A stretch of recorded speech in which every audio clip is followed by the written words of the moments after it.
Hello, welcome back. Today I would like to show you my Sennelier paint sets and share my honest thought about it. Are they worth trying? Are they actually good? So let's get started. Lately I have found myself reaching for Sennelier more and more. This is the professional line, I think, because it's ready spring where I live already. I've been missing colorful flowers and green leaves so much. So I really want to paint a vibrant, saturated subject from the nature.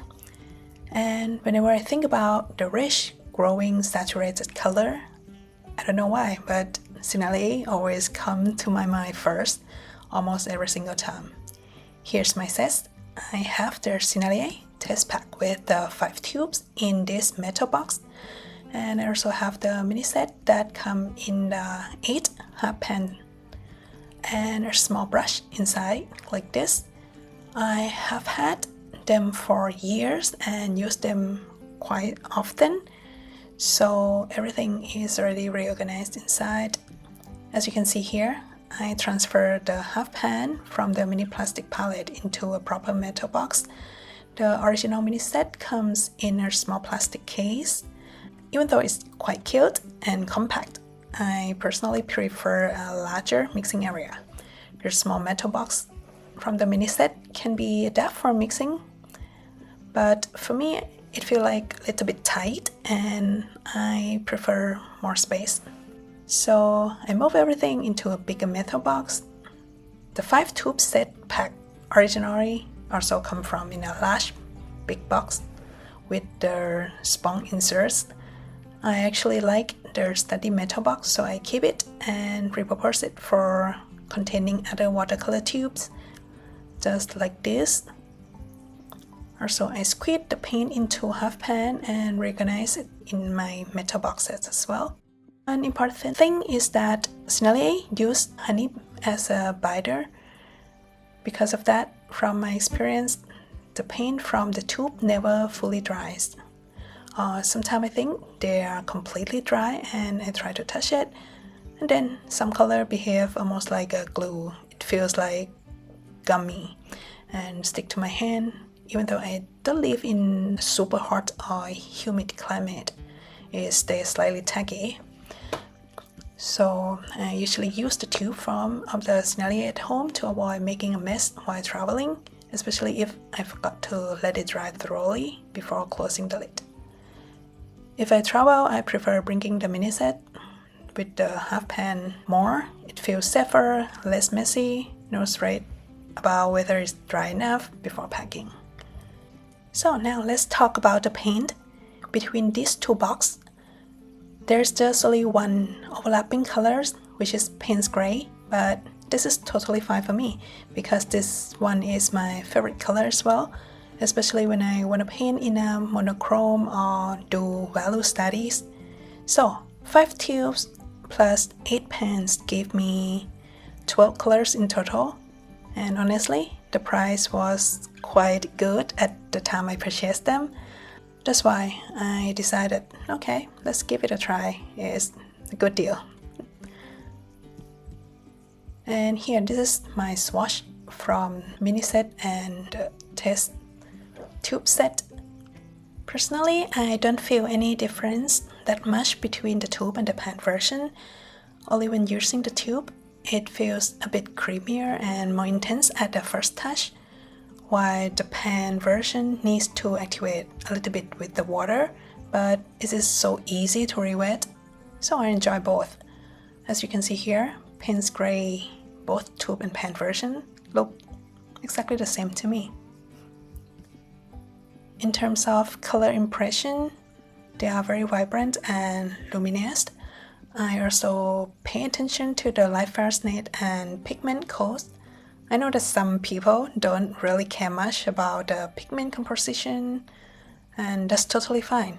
But personally, I'm someone who pay attention to those kind of little details, so I'm always curious about what pigments are inside the paint I'm using. So maybe I'm just a little bit of a nerd about this kind of thing, but yeah, I like knowing. So I leave the swatch chart and the details about that below in case you are just like me. The color are so vibrant and beautiful. I've heard that some artists say Sennelier is too soft or not that their first choice compared to other brands like Winsor Newton, Daniel Smith or Schminker. But for me, after trying several brands, I would say that Sennelier surprisingly become one of my absolute favorites, especially for painting flowers. You know what, when I paint flowers, I honestly don't think about other brands. Sennelier is the first one that pops into my head. So I like their smooth texture and how the botanical finished work looks. The colors are vibrant, they blend beautifully. Painting with them just makes me feel good. That said, my current selection is a bit limited. These two sets don't include cool red shade or pinks. And to confirm how obsessed I became with Sennelier after I got these two sets and fell in love with them, so I actually bought another set later on. This is right here is a travel set containing 8 tubes. This travel set alone is a bit more expensive than these two sets combined, so it may not be the best starting option for some of you. I will probably share my thought about this set in one of my future videos, as I would like to focus on the starting set in this video first, so stay tuned. So here's my final thought. Let's get started with the pro side first. Sennelier is a professional paint from a very reputable brand. The pigments are rich, and because they use honey as one of the binders, the color have beautiful luminous glow and transparency. You can achieve very soft washes and a smooth transition in your work. Everything just melt into each other in such a gentle way.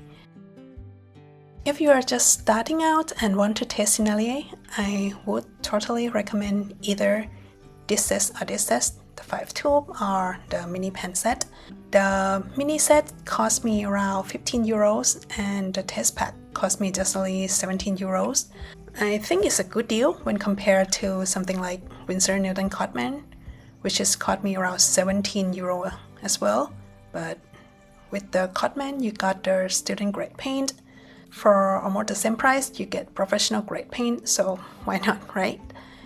And of course, pricing depends on where you live as well, but for me at that time, it was absolutely worth it. I really enjoy layering and glazing, many layers with Sennelier. I love their smoothness and luminosity in the final look. So layering is not a problem at all. The color blend beautifully and it doesn't feel like I'm overworking the painting. Sometimes the whole process feels almost meditative for me. But this can be a downside if you prefer a very punchy, bold color immediately with the less layering, or if you are not someone who enjoys glazing again and again and again, then maybe this style of paint is not your favorite. So now let's talk about the cons. If you live in a hot and humid climate, like my original hometown, I honestly would not recommend bringing the tube paints with you and pour it into the pan. So in that kind of heat, it can get messy because of the honey binder. It's still tacky and might move around. And at some point, if you cannot dry it thoroughly, the color of yours might get mold, which is not the thing that you would aim for, right? So in the case, the pen set would be a safer option for you. Another thing is that the color selection in this tool set, they don't include cool red or pink shade. So mixing a really vibrant purple is not that so easy with just this color. You might need to buy an extra cool red to expand your mixing range. Also, some color in this set may have lower lightfast rating, so if you care about it, please check before commit buying it.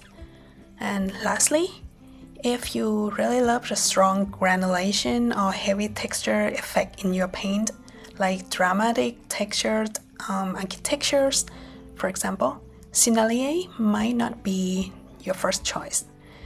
They are generally smoother and less granulating compared to other brands.